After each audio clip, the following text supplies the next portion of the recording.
characters. What do you do? So Kate was checking out of that conversation, or noping out of that encounter. Dee, however, is not such a little bitch, and she'll take her two-handed sword and her steel helmet and the backpack that's filled with frog mugs and spy glasses and heavy equipment hefted over one shoulder, and pull out that sword and walk into the giant skull looking for something to stab. Amazing. Yeah, you see Fiona standing there with a huge, colossal white leech stuck to her chest.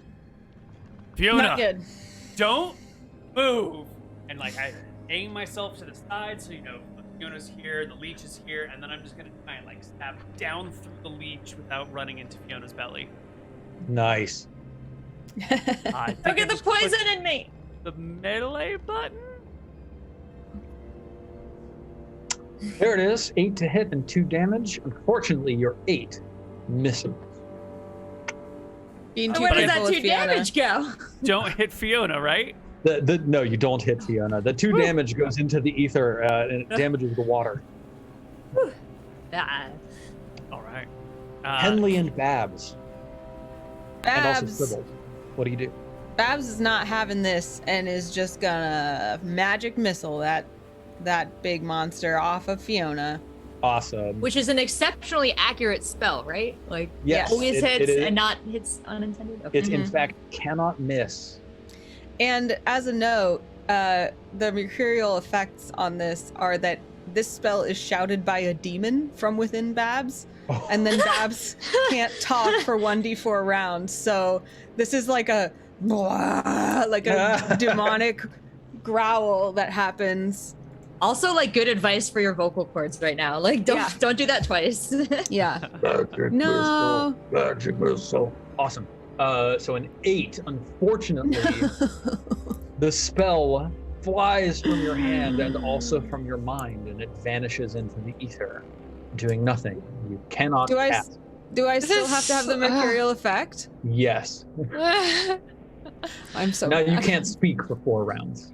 This isn't really. That may also affect my other spells. Are there like verbal components to these? Let's see. It doesn't look like there's any notation of. Yeah, there's no like specific. Okay, good. I think some spells might have like, with a shout, a person does blah blah blah. But yeah, okay. Well, there you have it. Then I guess it's Henley's turn, right? Yes. Henley has one hand axe and will join in the fight to protect their beloved Fiona. Oh, nope. A miss. Why are we all rolling 8s? Excuse me? Is it broken? It's the curse of roll 20. I guess. Scribbles, are you gonna do anything? What can Scribbles do even? She takes notes. She can notate. She has a dart. She's gonna try to help with the little dart.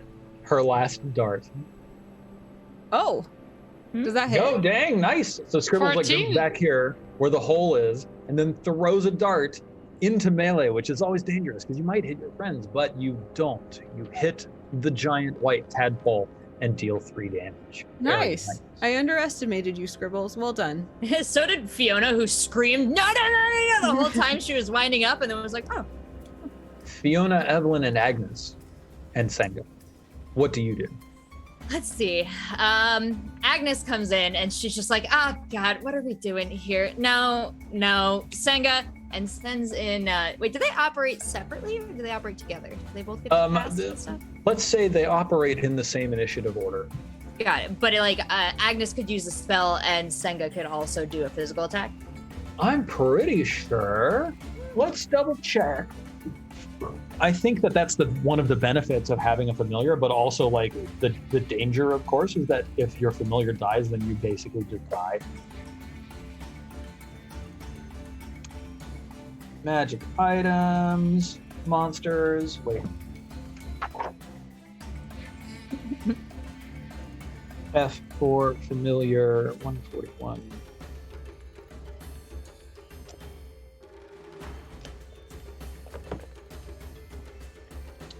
See page 316. There we go. So let's see. This is a guardian familiar, combat oriented. They focus on defending their wizard, and I'm not afraid to enter combat. That sounds like Senga to me. Yeah, I think that Senga can just act. I don't see anything here that is a rule about.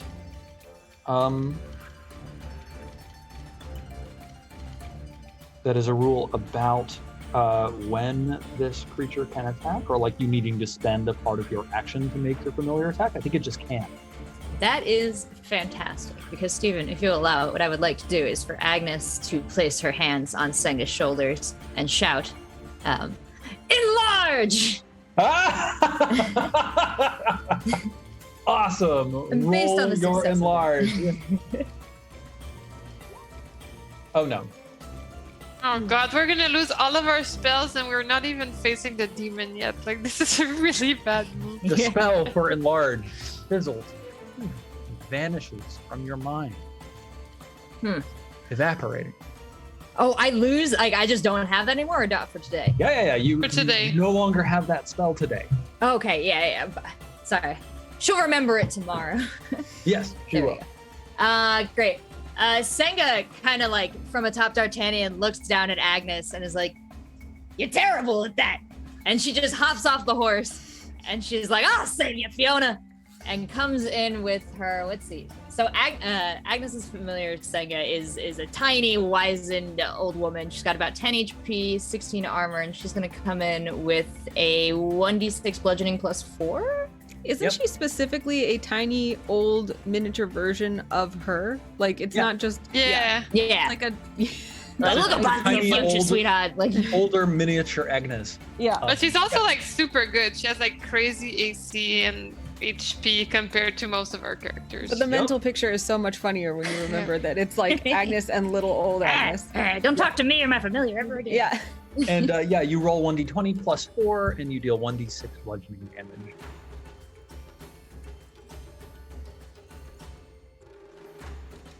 "17 hits. And For 3 damage. So I'm imagining Senga just like leaping off of D'Artagnan, like what you see this in like Thor Ragnarok when he's like leaping towards the pile of zombies and lightning is striking, just bringing that walking stick down, crack, dealing 3 damage to the great white tadpole.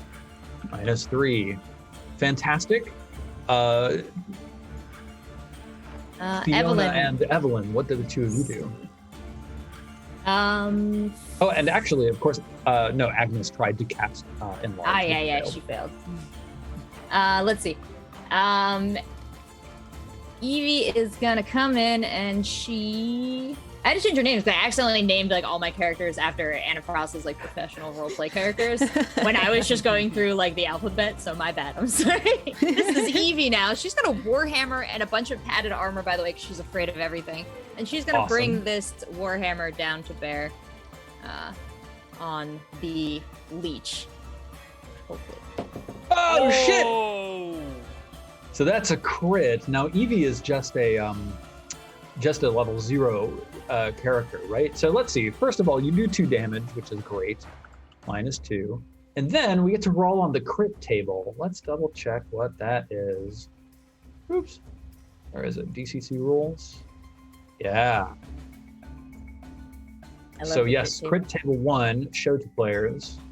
I think that 0 level characters roll a 1d4 on crit table 1.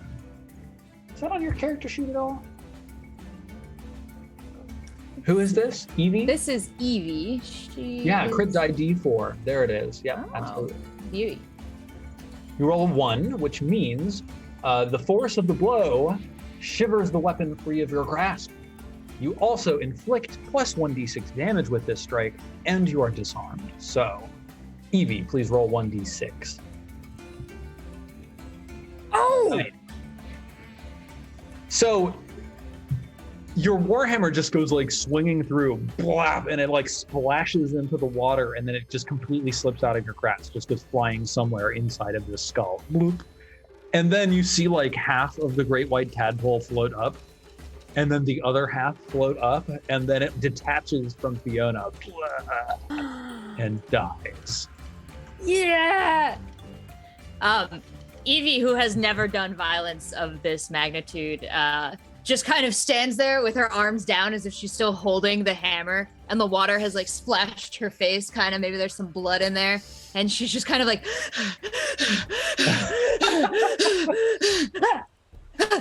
and then she loses her headset too for dramatic effect. It's very good. Love it.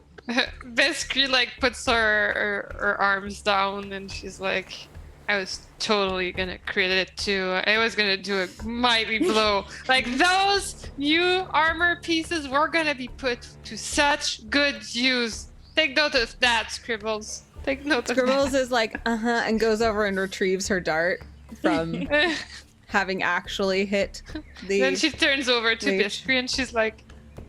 I think there's a 50% chance to recover ammunition in okay. DPC. My So hammer roll 1d2. On a 1 you fail, on a 2 you succeed. Ooh, come on. Does that go for my hammer as well? No, that's only for like ammunition, like thrown darts or arrows. You find your dart sticking out of the hide of one half of this giant colossal white tadpole. And yes, Evie, you are able to like search down through the muck and find the haft of your warhammer and recover it. Awesome. Also, Fiona is like, after remembering what happened to Henley, is checking to make sure she's not like poisoned now and she's alive. I think nobody grabbed the leech and like tried to squeeze the blood back into you. It's good. So I think you feel like you're okay for right now. Got it. That was what happened. If there's anything here, well, we'll just have to see how it goes. Would all characters please add 3 to their XP? Ooh. Is this the first time? For level 1s only, right? Yes, for level 1s only. Yeah. Level 0s will become level 1 at the end of this adventure, regardless of how much XP they earn. What's level 2? I think it's like 50. And of course, remember that surrendering money to taxes and spending money also gives you XP at a rate of 1 XP per gold you spend. Or tax. I didn't know there was an upside to paying my taxes. Is it 1 per 1 or is it 1 per 100? Let's take a look. DCC oddities. Yeah, you earn 1 XP for spending 100 gold. 1 for 100 gold? Yep. Not worth. Gotta get that money. Awesome. And Fiona is gonna collect the 2 halves of the white tadpole. Are they like are we talking like full Dragonairs, or are we like sausages? What are we doing? You could definitely like drape them over D'Artagnan's back and bring them with you that way. Yeah, Senga does not love that, but we're doing that, I guess. Edwina, is this gonna work? Edwina turns around and says, "What? Oh my God! You slew it! The great white tadpole! Oh, I guess you can't go back to Blabutan now, can you?" I mean, we can go wherever we want. I'm just saying, like, you said we needed a corpse, we had to kill it ourselves. Here's one. Yes, yes, look at the teeth on this thing. Well, that will certainly appease the demon beast of Bobug. Didn't Yes, you right. say With the hand. that there was no such thing as a great white tadpole? Well, as we can see, it's very clearly a leech and not a tadpole, so there's that. Evie's still just like... Yeah, that's a good point. It's clearly not a tadpole. Clearly not. So an offering for the Babagubill's demon. That is great. That is great. We wouldn't want to be on his bad side now, won't we? Huh? No, indeed. I think that he'll probably be very pleased to see you all. Very pleased indeed. Why did you say that so creepy? You kind of had a creepy tone when you said that. Oh, that's just how my voice sounds. Oh, okay. Sorry, my bad. All right, let's go. We're done with the leech. Let's go. Cool. You continue marching through the swamp, leaving the colossal skull behind, and after another hour or so of trudging through the dank waters of the swamp, you see in the distance the humped mound that must be Frogomance.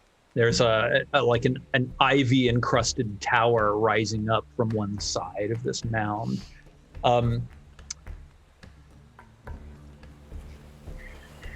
Would all four of you roll a d20 for me, please? This is not to restrict information, just to tell you who sees it first.